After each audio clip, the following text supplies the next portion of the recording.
Buenos Aires, Argentina, 1960. Um homem desce de um ônibus na esquina da rua Garibaldi, em um bairro operário chamado San Fernando. Ele usa óculos de armação grossa, veste um sobretudo cinza surrado e carrega uma pequena bolsa de couro. Seu cabelo está ralo, grisalho nas têmporas. Ele caminha devagar, como alguém que não tem pressa, como alguém que fez esse mesmo trajeto centenas de vezes. Passa por casas modestas com jardins mal cuidados. Acena para um vizinho que está regando plantas. Para em uma pequena casa de tijolos no número 14 da rua Garibaldi, onde uma mulher e 3 filhos o esperam para o jantar. O que ninguém naquela rua sabe é que esse homem não é Ricardo Clement, um funcionário aposentado da Mercedes-Benz que vive uma vida tranquila nos subúrbios de Buenos Aires. Seu nome verdadeiro é Adolf Eichmann, e ele é um dos maiores criminosos de guerra da história da humanidade. Eichmann foi o arquiteto logístico do Holocausto. O homem que organizou o transporte de milhões de judeus para os campos de extermínio. O burocrata que transformou o genocídio em planilhas, horários de trens e quotas de morte. Ele não puxou gatilhos, nem operou câmaras de gás pessoalmente. Ele fez algo pior. Ele criou o sistema que tornou o assassinato industrial possível, e depois que a Alemanha perdeu a guerra, ele desapareceu. Mas há outras pessoas naquela rua que também não são quem parecem ser. Em um carro estacionado a 50 metros da casa, 2 homens observam Eichmann entrar. Eles usam roupas comuns, fumam cigarros, parecem estar esperando alguém, mas eles não são argentinos, são agentes do Mossad israelense, e não estão ali para observar, estão ali para sequestrar. Em aproximadamente 72 horas, Adolf Eichmann será arrancado dessa rua silenciosa, drogado, vestido com uniforme de comissário de bordo e transportado em um voo da El Al para Israel, onde será julgado por crimes contra a humanidade e onde será enforcado. A operação que está prestes a acontecer é uma das mais audaciosas da história da espionagem. Envolve uma equipe de 30 agentes israelenses operando em território estrangeiro sem permissão do governo argentino. Envolve falsificação de documentos, suborno de funcionários, vigilância de semanas e um plano de fuga que depende de um avião comercial que o governo israelense enviou secretamente para Buenos Aires sob pretexto de uma visita diplomática. Se der errado, será um desastre internacional. Israel será acusado de violar a soberania argentina. Os agentes serão presos ou mortos. Eichmann escapará novamente, desaparecendo em algum outro país sul-americano, onde nazistas fugitivos viviam protegidos por governos simpáticos ou indiferentes. Esta é a história de como o Mossad caçou o arquiteto do Holocausto por 15 anos. Como transformou uma rua comum em uma armadilha. Como colocou um dos homens mais procurados do mundo em um avião sem que ninguém percebesse. E como um burocrata do mal finalmente enfrentou justiça em Jerusalém, onde sobreviventes do Holocausto testemunharam contra ele enquanto o mundo assistia. Para entender como o Mossad encontrou Eichmann, é preciso entender quem ele era e por que Israel estava disposto a arriscar tudo para capturá-lo. Adolf Eichmann nasceu em 1906 em Solingen, Alemanha, mas cresceu na Áustria. Era um estudante medíocre que abandonou os estudos de engenharia. Trabalhou como vendedor viajante para uma companhia de petróleo. Não havia nada em sua juventude que sugerisse o monstro que se tornaria. Ele era, nas palavras da filósofa Hannah Arendt, que cobriu seu julgamento, a personificação da banalidade do mal. Um homem comum que cometeu crimes extraordinários porque seguia ordens e buscava promoções. Em 1932, Eichmann entrou para o Partido Nazista Austríaco. 2 anos depois, juntou-se à SS, a organização paramilitar de elite de Hitler. Sua carreira decolou não por fanatismo ideológico, mas por competência burocrática. Ele era organizado, meticuloso, obsessivo com detalhes. Exatamente o tipo de pessoa que a máquina de morte nazista precisava. Em 1939, Eichmann foi nomeado chefe do Escritório Central para a Imigração Judaica em Viena. Seu trabalho era forçar judeus a deixar a Áustria, confiscando seus bens e documentos no processo. Ele desenvolveu um sistema de linha de montagem onde judeus entravam em um prédio com propriedades e saíam horas depois sem nada, apenas com ordens de deixar o país em semanas. O sistema era tão eficiente que superiores nazistas o enviaram para Praga e Berlim para replicá-lo.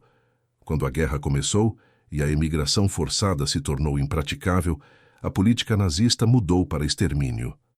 Eichmann participou da Conferência de Wannsee em janeiro de 1942, onde líderes nazistas formalizaram a solução final, o plano para assassinar todos os judeus da Europa.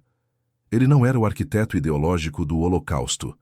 Essa distinção pertence a Hitler, Himmler e Heydrich. Mas Eichmann era o gerente de projeto, o homem que transformava decisões políticas em logística operacional. Seu trabalho era organizar os transportes, determinar quantos trens seriam necessários, negociar com companhias ferroviárias, coordenar horários para que os campos de extermínio pudessem processar as chegadas, garantir que judeus de toda a Europa ocupada fossem coletados, catalogados e enviados para a morte com eficiência industrial. Os números são quase incompreensíveis. Durante a guerra, aproximadamente 6 milhões de judeus foram assassinados. Eichmann não matou todos eles pessoalmente. Mas suas planilhas, seus horários, seus memorandos determinaram quando e como milhões morreram. Ele visitou campos de extermínio pessoalmente, assistiu a execuções em massa, viu câmaras de gás em operação e voltou para seu escritório para otimizar o processo. Quando a guerra terminou em 1945, Eichmann foi capturado por forças americanas, mas usou documentos falsos e escapou de um campo de prisioneiros. Passou 4 anos escondido na Alemanha, trabalhando como lenhador em uma região remota. Em 1950, conseguiu documentos falsos através de uma rede de padres católicos simpáticos aos nazistas e fugiu para a Argentina através da chamada Hat Line, uma rota de escape que passou pela Itália e terminou em Buenos Aires. A Argentina era um refúgio natural para nazistas fugitivos. O presidente Juan Perón tinha simpatias fascistas e seu governo facilitava a imigração de europeus que fugiam do pós-guerra, sem fazer muitas perguntas sobre seus passados. Milhares de nazistas, colaboradores e criminosos de guerra encontraram novas vidas na Argentina, muitos usando seus nomes verdadeiros sem medo de extradição. Eichmann foi mais cuidadoso. Adotou o nome Ricardo Clement. Trabalhou em uma série de empregos modestos. Trouxe sua esposa e filhos para Buenos Aires em 1952. Viveu uma vida deliberadamente anônima, evitando a comunidade alemã expatriada, onde poderia ser reconhecido, nunca falando sobre seu passado, construindo uma existência tão comum que ninguém suspeitaria que o homem que regava seu jardim aos domingos havia organizado o maior genocídio da história. Por 15 anos, Adolf Eichmann viveu livre enquanto os sobreviventes do Holocausto carregavam números tatuados em seus braços e memórias que nunca desapareceriam. Israel não esqueceu. Desde sua fundação em 1948, o Estado de Israel tinha uma missão não oficial, além de sua sobrevivência: encontrar os nazistas que haviam escapado da justiça. O Mossad, a agência de inteligência israelense fundada em 1949, dedicava recursos significativos para rastrear criminosos de guerra. Mas encontrá-los era extraordinariamente difícil. A Europa pós-guerra era caótica. Milhões de pessoas estavam deslocadas. Documentos haviam sido destruídos ou falsificados. E muitos países, incluindo a Alemanha Ocidental, não tinham interesse em reabrir feridas da guerra. A primeira pista sobre Eichmann veio em 1953, quando um sobrevivente do Holocausto na Argentina reconheceu sua fotografia em um jornal e reportou às autoridades israelenses. Mas a pista era vaga.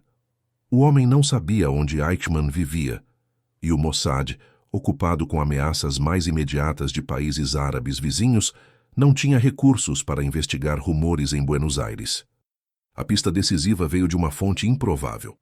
Em 1957, Lothar Hermann, um judeu alemão meio cego que havia fugido para a Argentina antes da guerra, descobriu que sua filha estava namorando um jovem chamado Klaus Eichmann.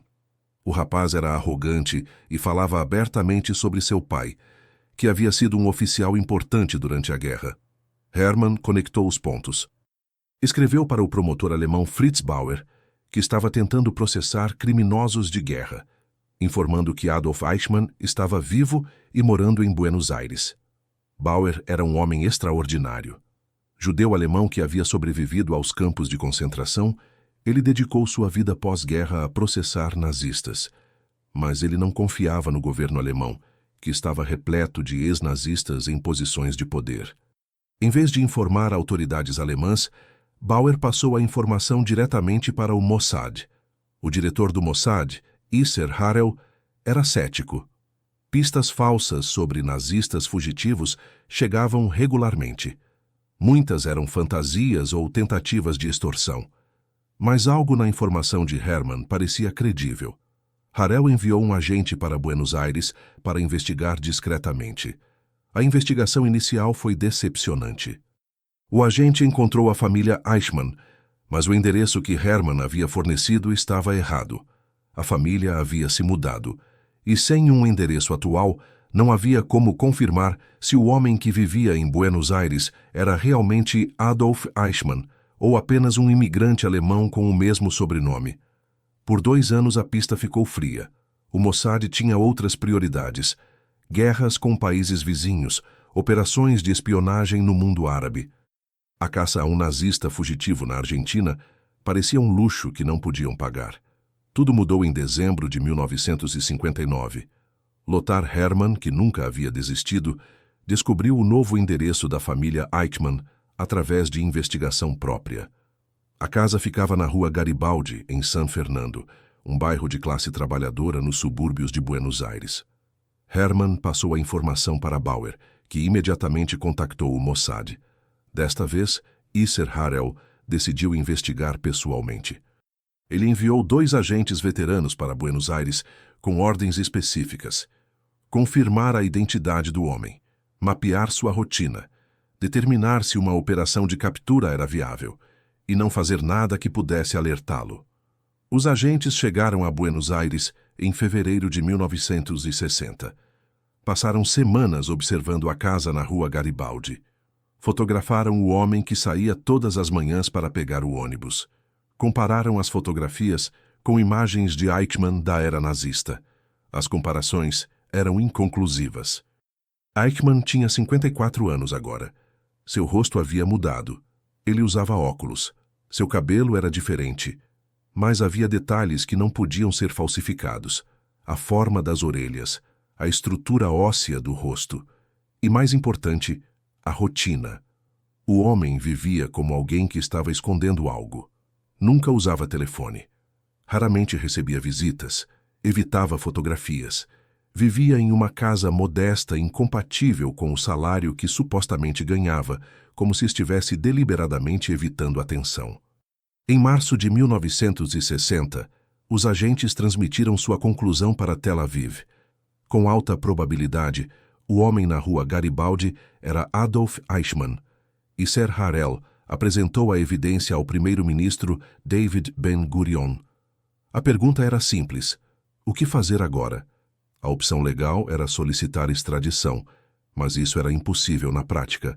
A Argentina não tinha tratado de extradição com Israel. O governo argentino provavelmente negaria qualquer pedido. E o processo legal daria a Eichmann tempo para fugir novamente. Ele já havia escapado uma vez. Não escaparia de novo. A opção ilegal era sequestro, enviar agentes para a Argentina, capturar Eichmann e transportá-lo para Israel para julgamento. Era uma violação flagrante da soberania argentina. Se descoberto, causaria uma crise diplomática internacional. Mas traria justiça para milhões de vítimas cujos assassinos nunca haviam sido punidos. Ben-Gurion não hesitou. Em suas palavras, este homem organizou o assassinato de 6 milhões de nossos irmãos e irmãs. Se pudermos trazê-lo para julgamento, devemos. Que o mundo nos condene depois. A operação foi autorizada. Isser Harel assumiu o comando pessoal. Esta era a operação mais importante da história do Mossad. Não podia ser delegada. Ele montou uma equipe de 30 agentes, selecionados de diferentes departamentos do Mossad e das Forças de Defesa de Israel. Muitos eram sobreviventes do Holocausto, ou filhos de sobreviventes. Para eles, a operação não era apenas profissional, era pessoal. O líder da equipe de captura era Rafi Eitan, um veterano de operações clandestinas que havia lutado na Guerra da Independência de Israel. Eitan era baixo, calvo com aparência de contador, mas era um dos operativos mais experientes do Mossad, conhecido por manter calma absoluta em situações de crise. A equipe incluía Zvia Haroni, um interrogador especializado que falava alemão fluente e seria responsável por confirmar a identidade de Eichmann após a captura. Peter Malkin, um agente que havia perdido família no Holocausto e que seria o primeiro a colocar as mãos em Eichmann. E um médico que garantiria que o prisioneiro sobrevivesse à viagem para Israel. O plano era elegante em sua simplicidade, mas perigoso em sua execução. Os agentes capturariam Eichmann quando ele descesse do ônibus à noite no trecho escuro entre a parada e sua casa. Eles o drogariam, transportariam para uma casa segura nos subúrbios de Buenos Aires e o manteriam escondido até que um avião da El Al pudesse transportá-lo para Israel. O avião era o elemento mais audacioso do plano. Israel enviaria uma aeronave oficial para Buenos Aires sob pretexto de transportar uma delegação diplomática para as celebrações do 150º aniversário da independência argentina. O avião pousaria em Ezeiza, o aeroporto internacional de Buenos Aires, permaneceria por alguns dias, enquanto a delegação participava de eventos oficiais, e depois partiria com um passageiro extra que ninguém sabia que estava a bordo. Os riscos eram enormes. Se a polícia argentina descobrisse a operação, os agentes seriam presos. Se Eichmann gritasse durante a captura e vizinhos chamassem a polícia, a operação falharia. Se algo desse errado com o avião, eles estariam presos na Argentina, com um prisioneiro que não podiam manter indefinidamente. Os agentes chegaram a Buenos Aires em pequenos grupos durante a primeira semana de maio de 1960. Viajaram separadamente, usando passaportes de diferentes países. Alguns vieram como turistas. Outros como homens de negócios. Um fingiu ser um estudante. Eles se hospedaram em hotéis diferentes, nunca se encontrando em público, comunicando-se apenas através de mensagens codificadas deixadas em locais predeterminados. Harel alugou várias casas seguras através de intermediários que não sabiam para quem estavam trabalhando. A principal era uma casa em um bairro residencial de Olivos, a 20 minutos de carro da Rua Garibaldi. Tinha garagem fechada, onde um carro poderia entrar sem ser visto da rua. Tinha quartos que podiam ser trancados, e tinha vizinhos que trabalhavam durante o dia e não faziam perguntas. Os agentes passaram uma semana finalizando preparativos. Estudaram a rua onde Eichmann morava. Cronometraram quanto tempo levava para caminhar da parada de ônibus até sua casa. Observaram que ele chegava sempre entre 19h30 e 19h45, dependendo do trânsito. Notaram que a rua tinha pouca iluminação. Que vizinhos raramente estavam fora à noite. Que o trecho entre a parada e a casa oferecia aproximadamente 90 segundos de oportunidade antes que Eichmann chegasse à sua porta. 3 carros foram adquiridos, 2 para a operação, 1 para emergências. Placas falsas foram fabricadas. Roupas de mecânico foram compradas para explicar por que homens estariam embaixo de um carro com capô levantado em uma rua residencial à noite. A data escolhida foi 11 de maio de 1960, uma quarta-feira comum. Nada especial aconteceria naquele dia que pudesse aumentar a presença policial ou atrair atenção. Às 18h, os agentes assumiram posições. Um carro estacionou a 50 metros da parada de ônibus. Capô levantado. 2 homens fingindo consertar o motor. Um segundo carro estacionou mais adiante na rua, pronto para bloquear qualquer veículo que pudesse interromper a operação. Agentes a pé posicionaram-se em pontos de observação, prontos para sinalizar quando o ônibus de Eichmann aparecesse. Às 19h35, o ônibus chegou. 3 passageiros desceram. Nenhum era Eichmann, os agentes esperaram. Às 19h45, outro ônibus. Novamente, Eichmann não estava entre os passageiros. As 20 Rio começaram a ficar preocupados. Eichmann era extremamente pontual. Em semanas de vigilância, ele nunca havia chegado depois das 20 Rio. Algo estava errado. Às 20h15, Harel ordenou que os agentes se retirassem. Eles voltariam na noite seguinte. Não podiam arriscar ficar na rua por muito tempo. Vizinhos poderiam notar. Polícia poderia passar. A razão para o atraso era mundana. Eichmann havia parado para comprar flores para sua esposa. Era seu aniversário de casamento. Na noite seguinte, 12 de maio, os agentes voltaram às suas posições. Desta vez, não haveria erros. Às 19h40, o ônibus chegou. Um homem desceu. Baixo, óculos, sobretudo cinza, carregando flores murchas do dia anterior. Era Eichmann. Peter Malkin estava mais próximo. Ele fingiu estar andando na direção oposta, cabeça baixa, mãos nos bolsos. Quando passou por Eichmann, girou e disse em espanhol: "Um momentito, senhor. Um momentinho, senhor." Eichmann virou-se, confuso. Nesse instante, Malkin agarrou-o pelos braços. Rafi Eitan surgiu do outro lado. Juntos, levantaram Eichmann do chão e o jogaram no banco traseiro do carro estacionado. Todo o movimento durou menos de 10 segundos. Eichmann tentou gritar. Uma mão cobriu sua boca. Ele tentou lutar. Mas tinha 54 anos, estava fora de forma e enfrentava homens treinados em combate. Em segundos, estava imobilizado, uma mordaça na boca, olhos arregalados de terror. O carro partiu imediatamente. Um agente no banco traseiro segurava Eichmann no chão, fora da vista das janelas. Outro agente dirigia em velocidade normal sem pressa, como qualquer motorista voltando para casa depois do trabalho.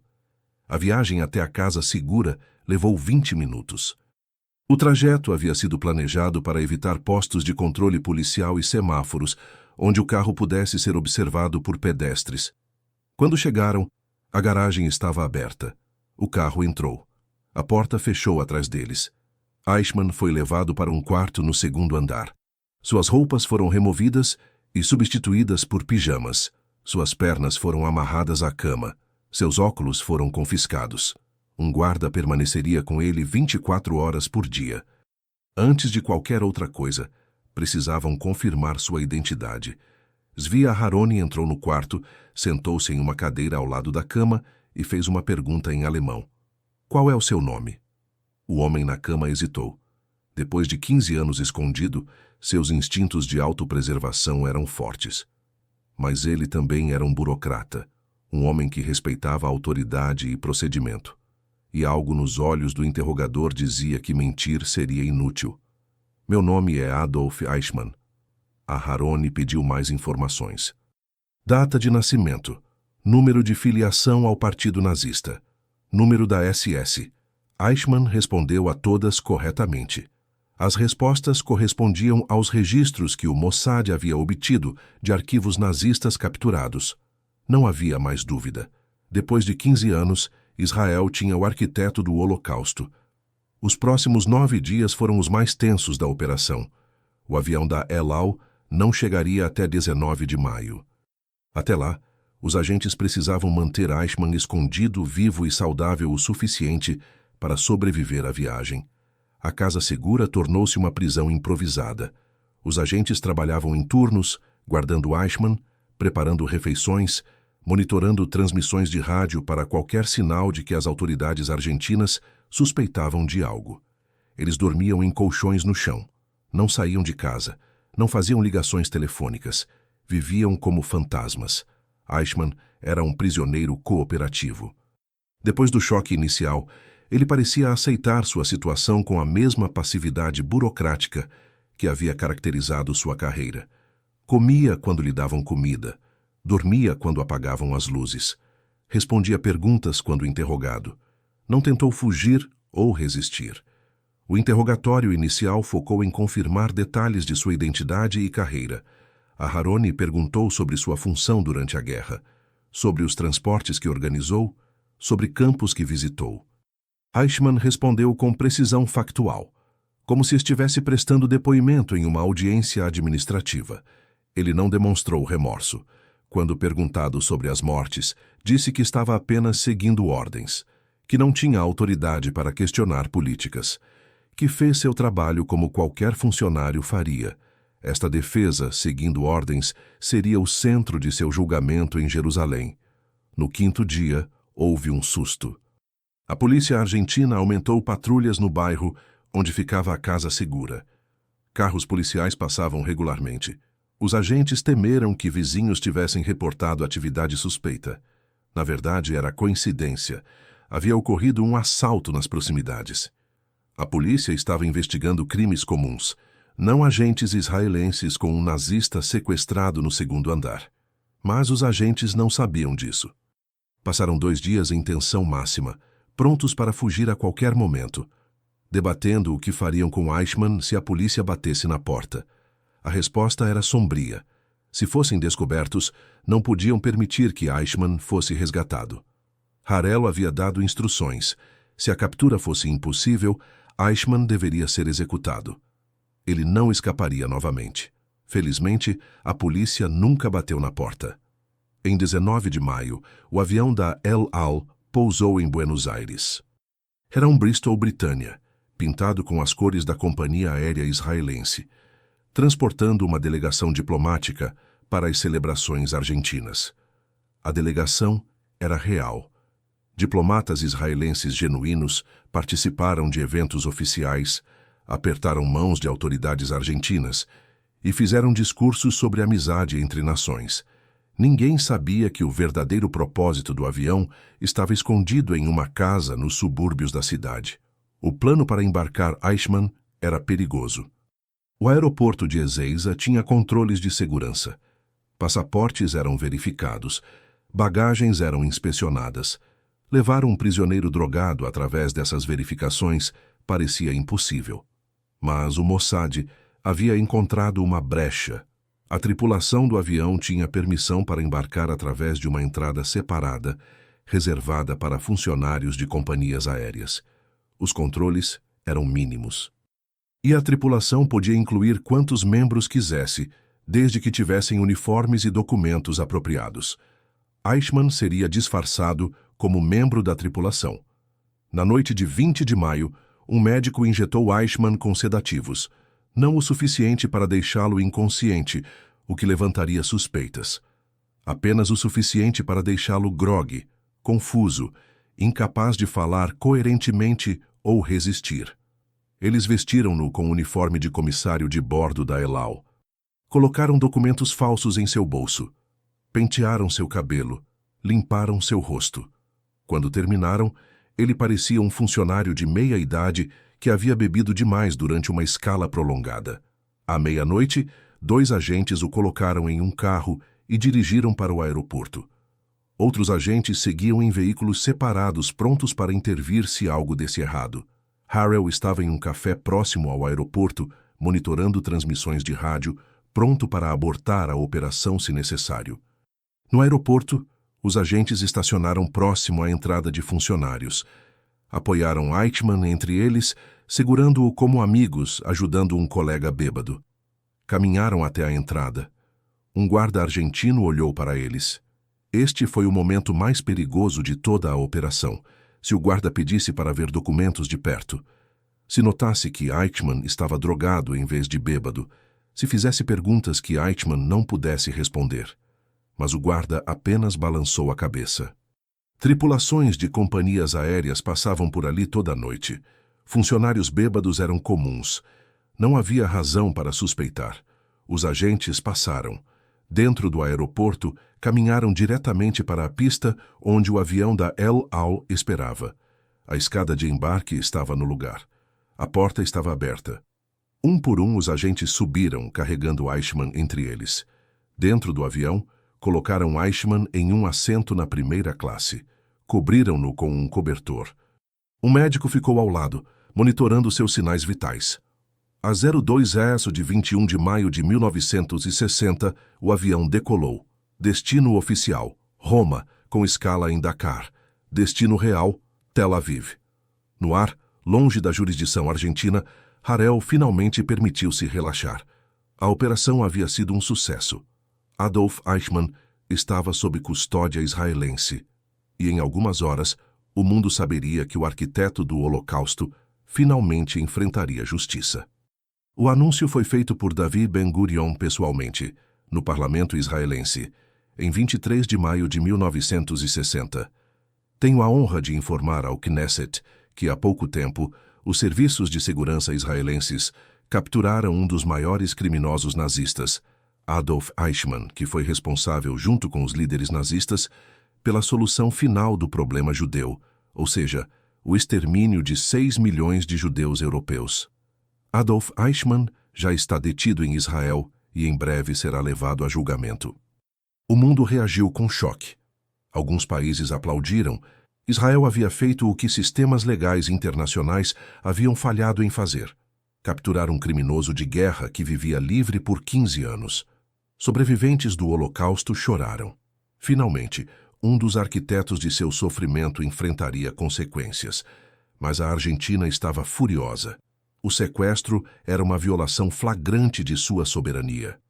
Agentes estrangeiros haviam operado em seu território sem permissão, capturado um residente e contrabandeado-o para fora do país. O governo argentino exigiu que Eichmann fosse devolvido. Israel recusou. O Conselho de Segurança da ONU debateu o caso. Uma resolução foi aprovada criticando Israel pela violação de soberania argentina. Mas não havia mecanismo para forçar a devolução de Eichmann. Israel o tinha. Israel o manteria. A crise diplomática eventualmente diminuiu. A Argentina expulsou o embaixador israelense. Relações ficaram tensas por anos, mas o mundo tinha problemas maiores: a Guerra Fria, crises em Cuba e no Congo, e o sequestro de um nazista na Argentina gradualmente saiu das manchetes. O julgamento de Adolf Eichmann começou em 11 de abril de 1961, em Jerusalém. Foi o primeiro julgamento transmitido pela televisão internacionalmente. Milhões de pessoas ao redor do mundo assistiram enquanto promotores apresentavam evidências dos crimes de Eichmann. Documentos que ele havia assinado, ordens que havia dado, testemunhos de sobreviventes que descreveram transportes que ele organizou. Eichmann sentou-se em uma cabine de vidro à prova de balas, protegido de possíveis ataques, mas exposto ao olhar do mundo. Ele usou a mesma defesa que usaria nas semanas seguintes. Estava apenas seguindo ordens. Não tinha autoridade para questionar políticas. Era um burocrata, não um assassino. A defesa não convenceu. Em 15 de dezembro de 1961, Eichmann foi considerado culpado de crimes contra a humanidade, crimes de guerra e crimes contra o povo judeu. Ele foi sentenciado à morte. Seus advogados apelaram. A apelação foi negada. Um pedido de clemência foi enviado ao presidente israelense. Foi rejeitado. Na noite de 31 de maio de 1962, Adolf Eichmann foi enforcado na prisão de Ramla. Suas últimas palavras foram: "Longa vida à Alemanha, longa vida à Argentina, longa vida à Áustria." Estes são os países com os quais mais me identifico e nunca esquecerei. Não preciso me identificar com meus assassinos. Eu acreditava em Deus. Não sou um religioso, mas acredito no destino, na providência. Estou pronto. Nos encontraremos novamente em breve. Seu corpo foi cremado. Suas cinzas foram espalhadas no mar Mediterrâneo, fora das águas territoriais israelenses. Israel não queria que seu túmulo se tornasse local de peregrinação para simpatizantes nazistas. Não haveria memorial. Não haveria lápide. Apenas cinzas dissolvendo-se em águas internacionais. A Operação Eichmann transformou o Mossad. Antes de 1960, a agência era conhecida principalmente por operações regionais, espionagem contra países árabes, proteção de fronteiras. Depois de Eichmann, tornou-se lenda. A agência que podia alcançar qualquer alvo em qualquer lugar do mundo.